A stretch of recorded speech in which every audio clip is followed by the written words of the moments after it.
ಪೌರಾಡಳಿತ, ಬೆಂಗಳೂರಿಗೆ ಪರ್ಯಾಯವಾಗಿ ರಾಜ್ಯದಲ್ಲಿ ಸುಸ್ಥಿರವಾದ ಮೂಲಸೌಕರ್ಯಗಳನ್ನು ಒಳಗೊಂಡ ಮತ್ತು ಉದ್ಯೋಗಾವಕಾಶಗಳನ್ನು ಸೃಷ್ಟಿಸುವಂತೆ ಆಕರ್ಷಕ ನಗರಗಳನ್ನು ಅಭಿವೃದ್ಧಿಪಡಿಸುವ ಮೂಲಕ ಬೆಂಗಳೂರಿನ ಮೇಲಿನ ಒತ್ತಡವನ್ನು ತಗ್ಗಿಸಲು ಸರ್ಕಾರವು ವಿವಿಧ ಯೋಜನೆಗಳನ್ನು ರೂಪಿಸಲಿದೆ.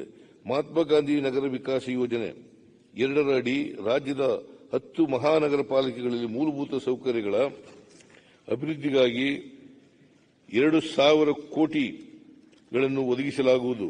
ಮೈಸೂರು, ಮಂಗಳೂರು, ಹುಬ್ಳಿ ಧಾರವಾಡ, ಬೆಳಗಾವಿ, ಕಲಬುರಗಿ, ಕೆಜಿಎಫ್, ತುಮಕೂರಿನ ವಸಂತ ನರಸಾಪುರ ಮತ್ತು ಬಳ್ಳಾರಿ ನಗರಗಳ ಸಮೀಪದಲ್ಲಿ ಇಂಟಿಗ್ರೇಟೆಡ್ ಟೌನ್ಶಿಪ್ಗಳನ್ನು ಅಭಿವೃದ್ಧಿಪಡಿಸಲಾಗುವುದು.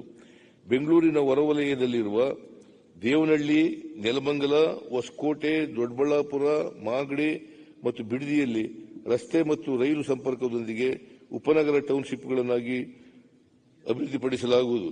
ಬೆಂಗಳೂರಿನ ಬಿಐಇಸಿ ನಿಂದ ತುಮಕೂರುವರೆಗೆ ಮತ್ತು ಕೆಂಪೇಗೌಡ ಅಂತಾರಾಷ್ಟ್ರೀಯ ವಿಮಾನ ನಿಲ್ದಾಣದಿಂದ ದೇವನಹಳ್ಳಿವರೆಗೆ ಸಾರ್ವಜನಿಕ ಖಾಸಗಿ ಸಹಭಾಗಿತ್ವದಲ್ಲಿ ಮೆಟ್ರೋ ರೈಲು ಯೋಜನೆಗಳನ್ನು ಪ್ರಾರಂಭಿಸಲು ಕಾರ್ಯಸಾಧ್ಯತಾ ವರದಿಯನ್ನು ತಯಾರಿಸಲಾಗುವುದು. ರಾಜ್ಯದ ಸಾಂಸ್ಕೃತಿಕ ನಗರಿ ಮೈಸೂರಿನಲ್ಲಿ ಜನದಟ್ಟಣೆಯು ದಿನದಿಂದ ದಿನಕ್ಕೆ ಬೆಳೆಯುತ್ತಿರುವುದರಿಂದ ರಿಂಗ್ ರಸ್ತೆಯ ಮೇಲೆ ಒತ್ತಡ ಹೆಚ್ಚಾಗಿದೆ. ಈ ಹಿನ್ನೆಲೆಯಲ್ಲಿ ಮೈಸೂರು ನಗರಕ್ಕೆ ಪೆರಿಫೆರಲ್ ರಿಂಗ್ ರಸ್ತೆಯನ್ನು ಪಿಪಿಪಿ ಅಥವಾ ಟೌನ್ ಪ್ಲಾನಿಂಗ್ ಮಾದರಿಯಲ್ಲಿ ನಿರ್ಮಿಸಲು ಕಾರ್ಯಸಾಧ್ಯತಾ ವರದಿಯನ್ನು ತಯಾರಿಸಲಾಗುವುದು. ನಗರ ಪ್ರದೇಶದ ಎಲ್ಲ ಮನೆಗಳಿಗೆ ಕುಡಿಯುವ ನೀರನ್ನು ಒದಗಿಸಲು ಅಮೃತ್ 2 ಕೇಂದ್ರ ಪುರಸ್ಕೃತ ಯೋಜನೆಯಡಿ ಅನುಷ್ಠಾನಗೊಳಿಸಲಾಗುತ್ತಿದ್ದು, ಇದರಲ್ಲಿ ರಾಜ್ಯದ ಪಾಲು 4,615 ಕೋಟಿ ರೂಗಳಾಗಿವೆ. ಕಳೆದ ವರ್ಷ ಈ ಉದ್ದೇಶಕ್ಕಾಗಿ ನಾವು 320 ಕೋಟಿ ರು ಅನುದಾನ ಒದಗಿಸಿದ್ದು, ಈ ವರ್ಷ 200 ಕೋಟಿ ರು ಒದಗಿಸಿ 7.5 ಲಕ್ಷ ಮನೆಗಳಿಗೆ ನಲ್ಲಿ ಸಂಪರ್ಕದ ಮೂಲಕ ಕುಡಿಯುವ ನೀರನ್ನು ಒದಗಿಸುವ ಗುರಿ ಹೊಂದಿದ್ದೇವೆ. ಕೇಂದ್ರ ಪುರಸ್ಕೃತ ಸ್ವಚ್ಛ ಭಾರತ್ ಮಿಷನ್ 2 ಅಡಿಯಲ್ಲಿ ದ್ರವ ಹಾಗೂ ಘನತ್ಯಾಜ್ಯ ಸಂರಕ್ಷಣೆ ಕೇಂದ್ರ ಸರ್ಕಾರದ ಪಾಲು 2,185 ಕೋಟಿ ರೂಗಳನ್ನು ಒಳಗೊಂಡಂತೆ 5,072 ಕೋಟಿ ರು ವೆಚ್ಚ ಮಾಡಲಾಗುತ್ತಿದೆ. ಪ್ರಸಕ್ತ ಸಾಲಿನಲ್ಲಿ ನಮ್ಮ ಜಲಮೂಲಗಳನ್ನು ಮಲಿನಗೊಳಿಸುವ ದ್ರವ ತ್ಯಾಜ್ಯಗಳ ಸಂಸ್ಕರಣೆ, ಲೆಗಸಿ ತ್ಯಾಜ್ಯದ ವೈಜ್ಞಾನಿಕ ವಿಲೇವಾರಿಗೆ ಆದ್ಯತೆ ನೀಡುವ ಮೂಲಕ ನಗರಗಳಲ್ಲಿ ಸ್ವಚ್ಛ ವಾತಾವರಣ ನಿರ್ಮಾಣ ಮಾಡಲು ಒತ್ತು ನೀಡಲಾಗುವುದು. ಸ್ಥಳೀಯ ಸಂಸ್ಥೆ, ರಾಜ್ಯ ಸರ್ಕಾರ ಹಾಗೂ ಕೇಂದ್ರ ಸರ್ಕಾರಗಳ ಜಂಟಿ ಸಹಭಾಗಿತ್ವದ ಯೋಜನೆಯಾದ ಅಮೃತ್ 2 ಅಡಿಯಲ್ಲಿ 539 ಕೋಟಿ ರು ವೆಚ್ಚದಲ್ಲಿ ಕೆರೆ ಹಾಗೂ ಜಲಮೂಲಗಳ ಪುನಶ್ಚೇತನ ಮತ್ತು ಉದ್ಯಾನವನಗಳ ಅಭಿವೃದ್ಧಿ ಕಾಮಗಾರಿಗಳನ್ನು ಆಯ್ದ ನಗರ ಸ್ಥಳೀಯ ಸಂಸ್ಥೆಗಳಲ್ಲಿ ಕೈಗೊಳ್ಳಲಾಗುವುದು. ನಗರ ಪ್ರದೇಶಗಳಲ್ಲಿ ಆಸ್ತಿಗಳ ಅಕ್ರಮ ನೋಂದಣಿ ತಡೆಗಟ್ಟಲು ಹಾಗೂ ಆಸ್ತಿ ನೋಂದಣಿ ಮತ್ತು ಖಾತಾ ನಮೂದನ್ನು ಇನ್ನಷ್ಟು ಸರಳೀಕರಣಗೊಳಿಸಲು ಕಾವೇರಿ ಮತ್ತು ಈ ಆಸ್ತಿಯ ತಂತ್ರಾಂಶಗಳ ಸಂಯೋಜನೆಯನ್ನು ರಾಜ್ಯಾದ್ಯಂತ ಜಾರಿಗೊಳಿಸಲಾಗುವುದು. ಆಸ್ತಿ ತೆರಿಗೆ ಮತ್ತು ಇನ್ನಿತರ ಶುಲ್ಕಗಳನ್ನು ಪರಿಣಾಮಕಾರಿಯಾಗಿ ವಸೂಲಿ ಮಾಡಲು ಹಾಗೂ ತೆರಿಗೆ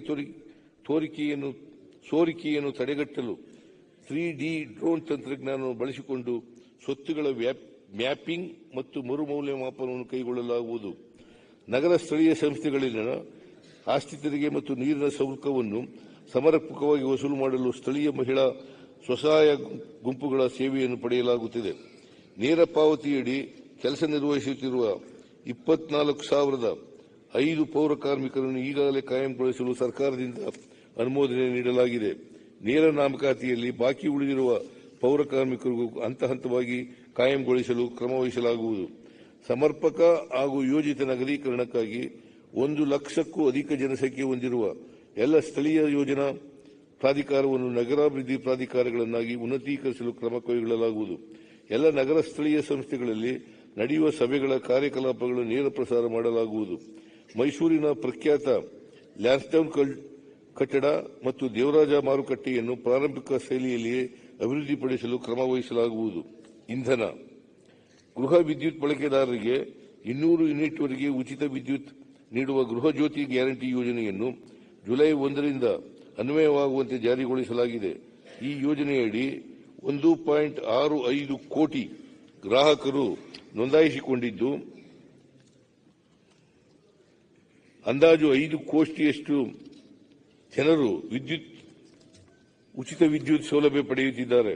ಇದರೊಂದಿಗೆ ಕುಟೀರ ಜ್ಯೋತಿ, ಭಾಗ್ಯ ಜ್ಯೋತಿ, ಅಮೃತ ಜ್ಯೋತಿ ಮೊದಲಾದ ಯೋಜನೆಗಳ ಫಲಾನುಭವಿಗಳನ್ನು ಸಹ ಗೃಹ ಜ್ಯೋತಿ ಯೋಜನೆಯ ವ್ಯಾಪ್ತಿಗೆ ಸೇರ್ಪಡೆಗೊಳಿಸಲಾಗಿದೆ. ಅಲ್ಲದೆ 40 ಯೂನಿಟ್ ಒಳಗಿನ ಸರಾಸರಿ ಬಳಕೆಗೆ ಶೇಕಡಾ 10ರಷ್ಟು ಹೆಚ್ಚುವರಿ ವಿದ್ಯುತ್ ಬದಲಿಗೆ 10 ಯೂನಿಟ್ಗಳಷ್ಟು ಹೆಚ್ಚುವರಿ ವಿದ್ಯುತ್ ಅನ್ನು ಒದಗಿಸಲು ತೀರ್ಮಾನಿಸಲಾಗಿದೆ.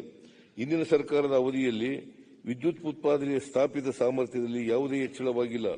ಮುಂದಿನ 7 ವರ್ಷಗಳಲ್ಲಿ ಇಂಧನ ವಲಯಕ್ಕೆ ಹೆಚ್ಚಿನ ಬಂಡವಾಳವನ್ನು ಆಕರ್ಷಿಸುವ ಮೂಲಕ ವಿದ್ಯುತ್ ಉತ್ಪಾದನೆಯ ಸ್ಥಾಪಿತ ಸಾಮರ್ಥ್ಯವನ್ನು 32,000 ಮೆಗಾವ್ಯಾಟ್ನಿಂದ 60,000 ಮೆಗಾವ್ಯಾಟ್ಗಳಿಗೆ ಹೆಚ್ಚಿಸಲಾಗುವುದು.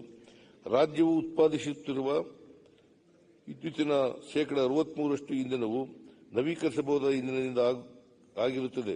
ನಮ್ಮ ಸರ್ಕಾರದ ಸಕಾರಾತ್ಮಕ ನೀತಿಗಳಿಂದ ಈ ವಲಯದಲ್ಲಿ ಸಾವಿರಾರು ಕೋಟಿ ರು ಖಾಸಗಿ ಹೂಡಿಕೆಯನ್ನು ಮಾಡಲಾಗುತ್ತಿದೆ. ಈ ನೀತಿಗಳನ್ನು ಇನ್ನಷ್ಟು ಹೂಡಿಕೆದಾರರ ಸ್ನೇಹಿಯನ್ನಾಗಿ ಮಾಡಲು ಕ್ರಮ ವಹಿಸಲಾಗುವುದು.